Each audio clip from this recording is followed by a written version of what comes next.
In 1994, a young boy from Texas vanished without a trace. His family was devastated and lives were completely destroyed. However, years later he was found in a different country. To say his family was thrilled to have their son back would be an understatement. Unfortunately, this family would soon learn, be careful what you wish for. No one can understand the pain and heartache of losing a child. Whether through death or kidnapping, finding closure can be a hard thing to achieve, and for many families, denial is the best course of action. For one family, they would finally find closure, but the truth seemed almost too good to be true. Growing up in San Antonio, Texas, Nicholas Barkley's home life was far from perfect. Not only did he fight with his parents all the time, but his demeanor was quite aggressive to other students, teachers, and family members. Nicholas seemed to have a knack for getting into trouble, whether it was at school or at home. His parents were at their wits' end on what to do with him. At one point, they were even considering sending him off to military school, hoping that would straighten him out. Unfortunately, before they planned their next move, Nicholas landed himself in big trouble with the law due to his disruptive behavior. With a court date planned, his parents hoped this might be the wake-up call their son needed. Unfortunately, Nicholas would never make it to court. The night before the court hearing, Nicholas decided to blow off some steam with friends.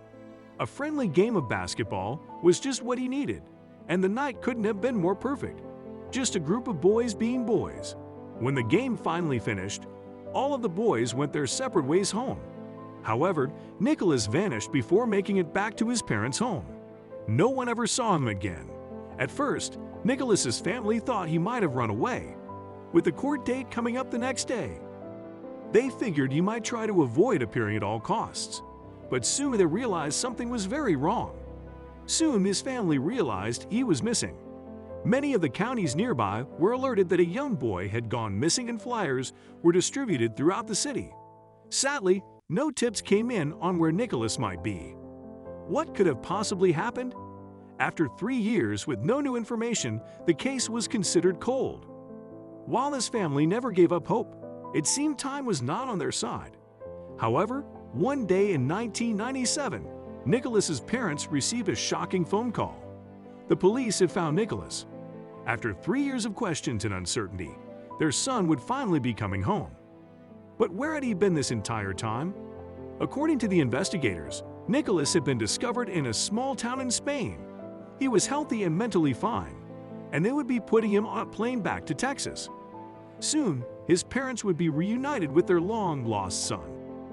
The family was eager to learn what had happened to Nicholas. He weaved a story of being kidnapped and placed on a plane to Europe. Nicholas revealed he had been sold into a child sex trafficking ring and wound up in Spain. Thankfully, he had been able to escape, and the police found him just in time. Despite being thrilled to have her son back, Nicholas's mother noticed something was very off about him. Not only were his eyes a different color, but his hair as well. According to her son, his kidnappers had changed both his hair and eye color to evade authorities. Wanting desperately to have her son back, his mother believed him. Despite the differences in appearance, his family believed they had their son back. Why would they doubt him or the police?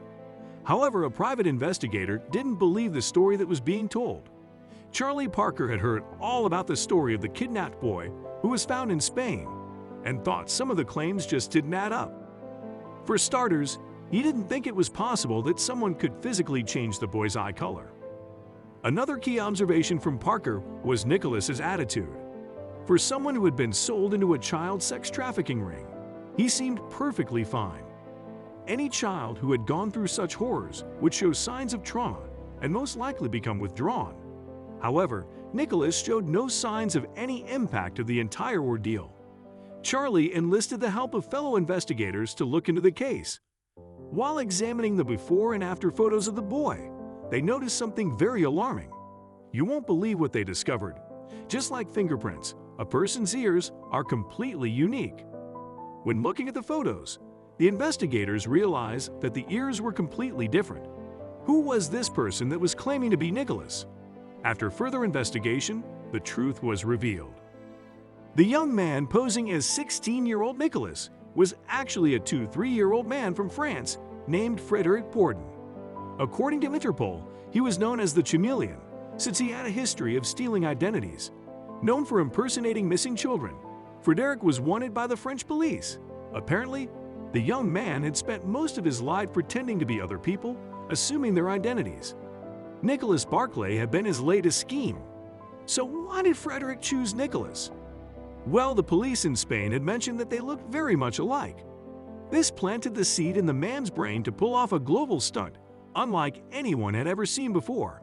Charlie Parker knew that he had to break the news to the Barclay family. He had no idea how they would take the discovery, but it was unfair for them to keep believing their son had finally returned. When Parker met with the family and revealed the information he had discovered, they were in shock. How had they allowed this grown man to deceive them? Nicholas's mother felt the most guilty and was dismayed that she hadn't been able to recognize the man wasn't her son. Apparently, Nicholas's uncle Jason didn't believe the young man's story from the beginning. In fact, he had always doubted his nephew's story and wondered why so many aspects of it didn't add up. Unfortunately, Jason passed away before he could share his concerns with the police. When confronted with the truth of the situation, Frederick denied any wrongdoing. In fact, he told the police an outrageous story of his own. Let's just say it's pretty wild. According to Frederick, the Barclay family knew he wasn't their son from the very beginning. The entire reason they accepted him as their son was to cover up his murder. The story just didn't seem very plausible, but to be sure, Charlie Parker decided to investigate things further. Parker and a team of investigators thoroughly searched the Barclay family's property for clues, but came up with nothing. They even dug through the backyard with the hopes of finding a body, but no conclusive evidence was found. Despite not finding any evidence in foul play, Parker didn't believe the Barclay family when they said they had nothing to do with Nicholas's disappearance. While the family vehemently denies any wrongdoing, there are so many strange circumstances around this case. The red flags are apparent. To say this case is bizarre would be putting it mildly, and we may never know what truly happened that night. The truth of the matter is Nicholas Barclay disappeared, and the man who showed up in his place was quickly accepted into the family, even though he looked nothing like the missing boy. What really happened? That's a question that will most likely remain unanswered.